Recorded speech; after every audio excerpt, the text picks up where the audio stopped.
Hey guys, welcome to Distilled Bourbon Podcast. I'm Brent. I'm here with my co-hosts Chuck and Brian, and today we're going to hit the road and go to Owensboro, Kentucky. Owensboro in Davis County, known for bluegrass and barbecue, but they know a little something about bourbon. Yeah, they sure do. We're going to Green River Distilling. This is a distillery that dates back well over 100 years. Owensboro was a huge distiller of spirits before Prohibition, more than 20 distilleries. And we're going to be talking with Jacob Call, the master distiller and general manager at Green River Distilling. They've got all kinds of new products, don't they? They do. They contract distill a lot of products, but they're well known for their new bourbon that was just released, Green River Bourbon. It's been highly touted on the bourbon community, and it's just a fine bourbon. If you haven't tried them, you need to, and you will be seeing them around for a long time. Yeah, these guys have momentum. They have great leadership. They've got a great strategic plan, and they have size. They have scope. These guys are not insignificant. I thought we were going to go see a little distillery. No, I learned a lot, and it was so much fun.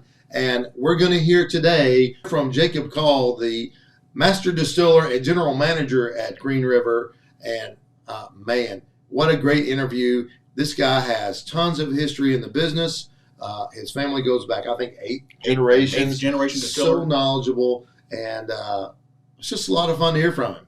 So, Jacob, thank you for your time, and I hope you enjoy this interview with Jacob Call. So, welcome to Distilled the Bourbon Podcast. We're on the road here in Owensboro, Kentucky, on the campus of Green River Distilling, a historic distillery that has reclaimed its name a couple of years ago. We're here with Brian. Hello. Brent is without voice today, so he's working behind the scenes. You're welcome. And we're here with Jacob Call, who is the master distiller and general manager at Green River Distilling. Thanks for having us. Thanks, guys. Glad to be here. So, a lot of new distilleries have opened in the last 5, 10, 15 years. But Green River is a distillery that has a long history. How far back does Green River go? Yeah, 1885. The distillery was started by J.W. McCulloch in 1885. It was a very historic brand, the most heavily advertised brand pre-Prohibition. Won a bunch of medals in Paris, the 1900s, in Belgium around that time frame. The most expensive whiskey ever sold. J.W. McCulloch traded 20 barrels for an interest in a gold mine in Colorado. Nice. That panned out. It did? It did pan out. Nice. And so it was the most expensive whiskey ever sold. We actually have some pictures in our visitor center of that mine. Just like a lot of brands, over time it disappeared. The distillery itself burnt down 1918, just before Prohibition. Sure. It was rebuilt right after Prohibition, 1936, went by the name of the Medley Distillery. Yes. Really up until 1992, and some pretty historic brands were done here then. Ezra Brooks, Mellow Corn, Medley Brothers. The Medleys were a staple in the Owensboro community for a long time and still are. Sure. And United Distillers, which is now Diageo, bought their brands, and they didn't really want the distillery, so it was mothballed and shut down for about 25 years until we showed up in late 2014 and spent a lot of money, probably $30 million rebuilding it, bringing it back to life, and expanded 3 times along the way, and we make a lot of bourbon here now. So in 2014, what was the condition of the buildings on this campus? It was in bad shape. We a lot of roof damage, a lot of water damage, and just dilapidated. When you go on the tour, you can see a picture of one of the collapsed roofs in the building that you're standing in, and you have to wonder, how could they possibly have rebuilt this? But you all did. We did. We had a great team.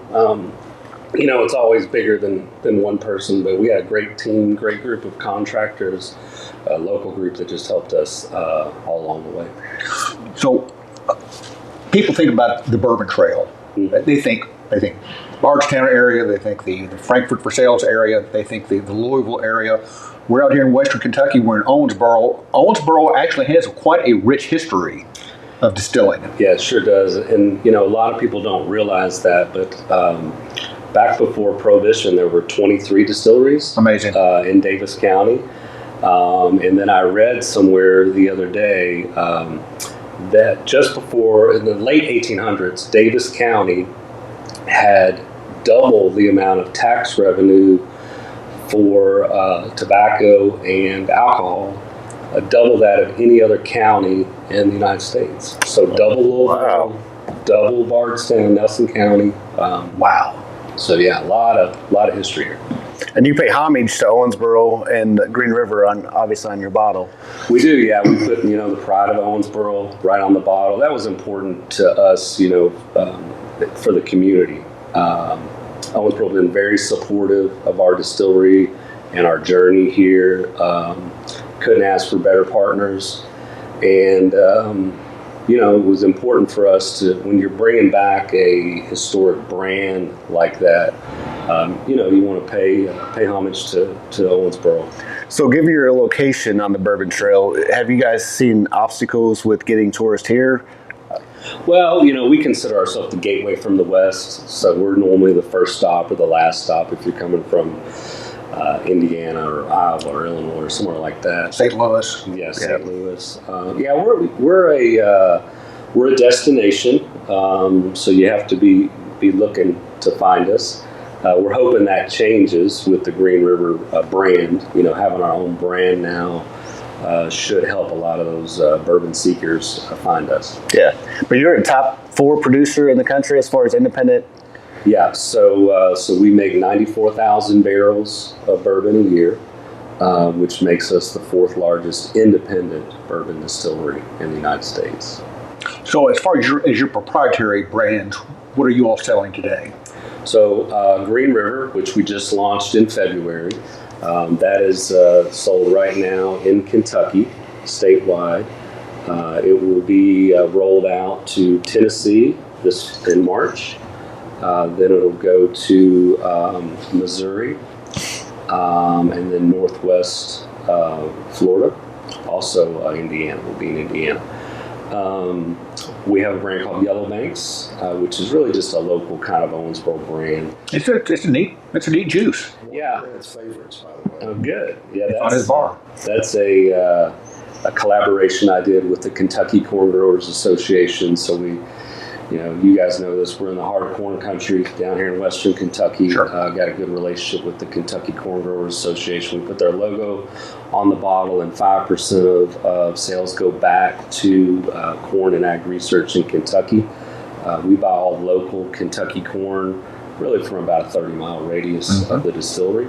I think we're the only distillery and bourbon brand that can say we've got the Kentucky Corn Growers Partnership right on the label. So Yellow Banks refers to something historic about Owensboro. That's right. Yeah, that was the original name of Owensboro. Mm-hmm. And it's a very distinctive bourbon. It has a tasting note unlike any other that I know of. You want to talk about that? It's a little butterscotchy. It's a little popcorn. We get that from that product sometime.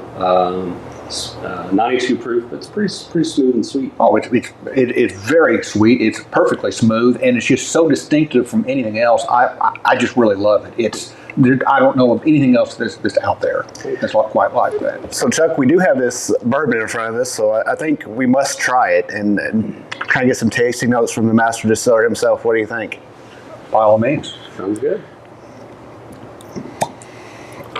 Would you tell us a little bit about this bourbon, the age, mash bill? So the bourbon is over 5 years old. It's 5 years and a couple months. It's 90 proof, 70% corn, 21% rye, 9% malted barley. We wanted a product. Green River was sold far and wide. It was the official whiskey of the Marine Corps Hospital.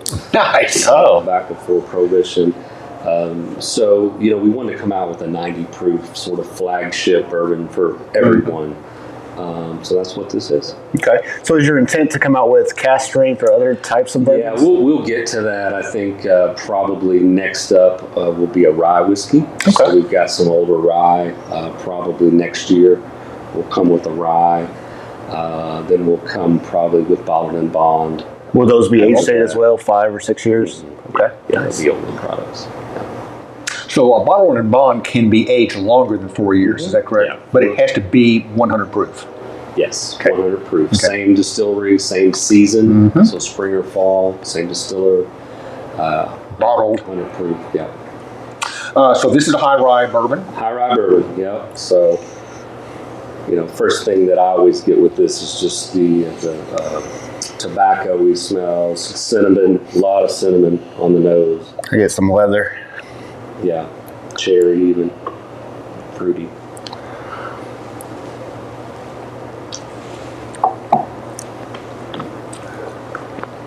That's a nice product. It is, especially for the $35 MSRP. Yeah, $34.99. I'm hopeful with this, iconic bottle that we have with the horseshoe and the rivets and everything. I think people will buy it maybe the first time for the bottle because it's pretty neat. But I think that it's my hope they buy it the second time for For the taste. Oh, yeah. So. It's good juice. Yeah, I get the leather on the taste, maybe a little bit of mint from the rye spices. So how did you develop your palate?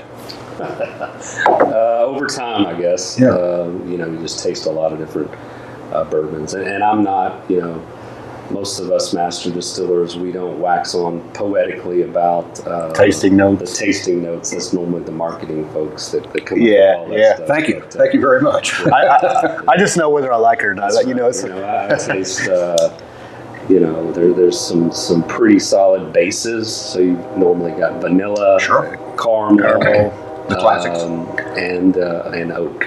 So Right. that's your three kind of yeah. basics. So tell us about your family history in distilling.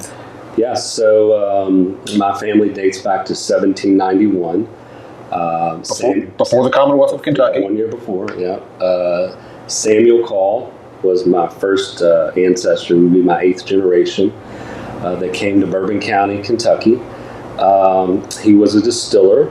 I got kind of bored during all the COVID stuff, so I did some research on my family and actually hired a genealogist, a lady named Linda Colston out of Frankfurt. I said, I know I go back 7 generations. See if you can find out, who the 8th was, and find anything about bourbon. That'd be just great. So she called me and said, you're not going to believe this. I found his estate. I guess he had 10 kids, and they were all fighting over his assets when he died. So there's a lawsuit, of course.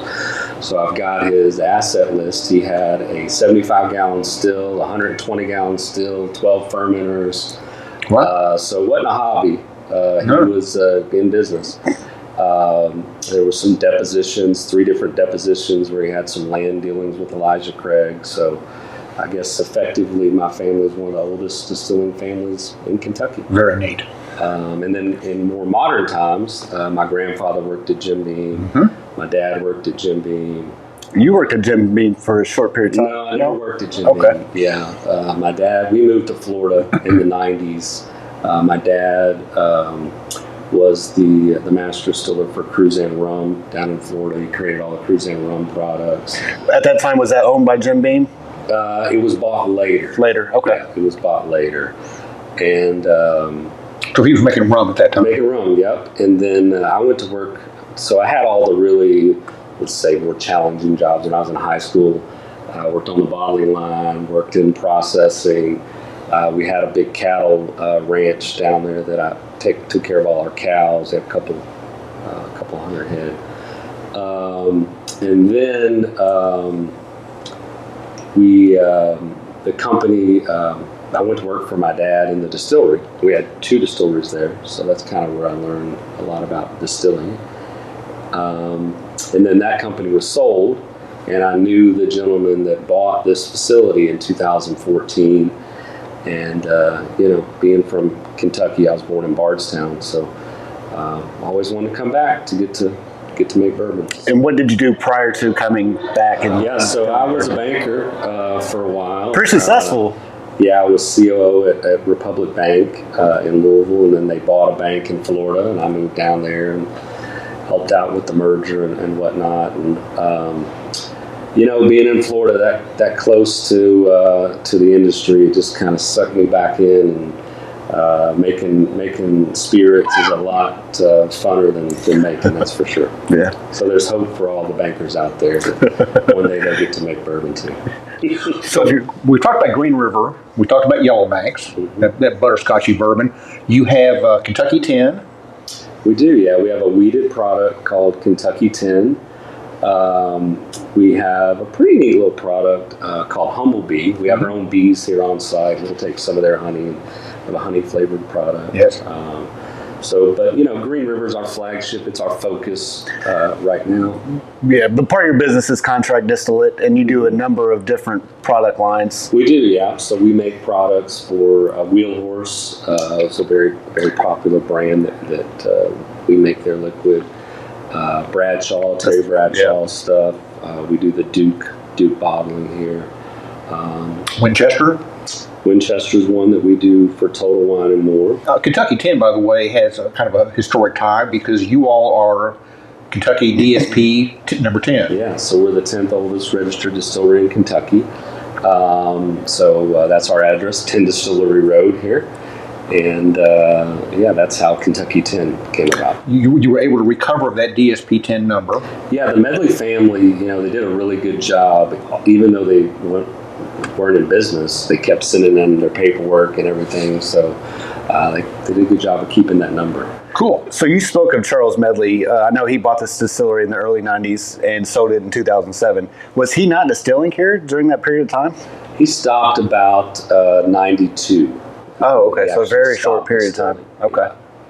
Yeah. He was the distiller here back in the 70s and the 80s. Charles was their master distiller here. So I talked about this campus here. How many acres do you have here? So we have 26 acres on site. We have a bottling facility.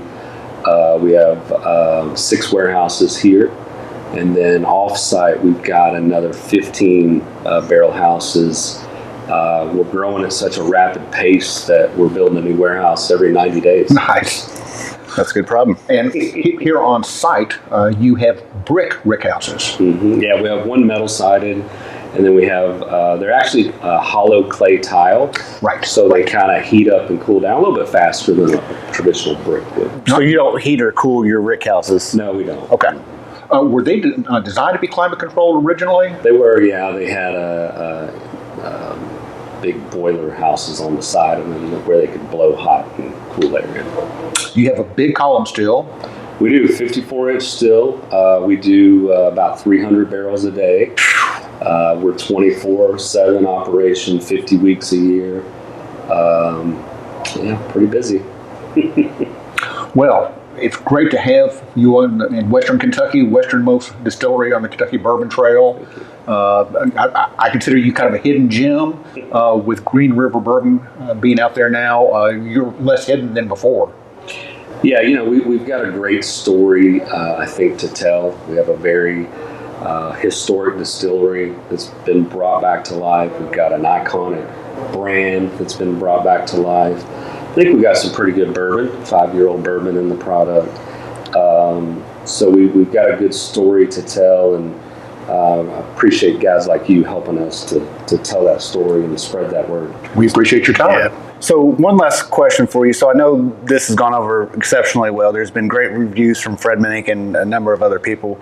Do you see production issues or supply issues at retail? No, we could have taken the route where we're going to be in all 50 states and it's going to be super limited and allocated, but we didn't want to do that. So we're going to roll out in those first 4 or 5 states this year, and then we'll add a few more next year. And we want it to be not collected, we want it to be consumed. We don't want somebody just gobbling it up, sticking it on Reselling the it. shelf with dust. Yeah. So we want to roll it out the right way. Very nice. Do you imagine that you remain kind of a mid-American brand, or do you see California, New York, Florida? Eventually, I Okay. think we'll get there. We've got some really good data on our marketing side. We know where our visitors come from. We know where the Bourbon Trail people come from, which states consume the most bourbon. So it's a very targeted approach. Okay. Well, it's been a pleasure to be here at Green River Distilling with Jacob Call. Brian, I've enjoyed interviewing with you. It's been great. It's been fun. Our silent partner, Brent, maybe he'll get his voice back sometime. He didn't get to partake in the fun stuff either, so Somebody's got to drive. we appreciate it, and please drink responsibly. Cheers. Cheers.